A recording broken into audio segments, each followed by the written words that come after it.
Today I'll teach you how to make JEOW. First, you'll need beef bile, mushroom seasoning, Padaek, which is fermented fish sauce, regular fish sauce, dried chili flake, salt, shallot, galangal root, cilantro, Thai pepper, green onion, Kaffir lime leaf, which we will roll and slice thinly.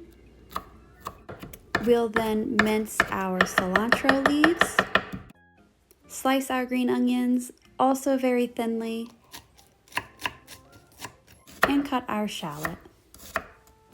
Using a mortar or a food processor, we want to create a paste with our galangal root, shallot, and Thai pepper. So I'm just going to pound that down to a paste.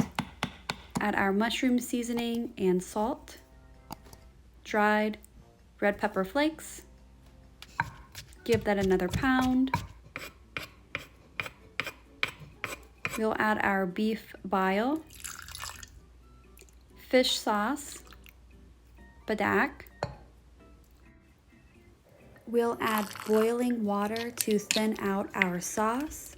We'll then add our green onion, Kaffir lime leaf, and our cilantro, and we'll give it a good stir. If you need to add more water to get your sauce to the right consistency, now's the time to add it.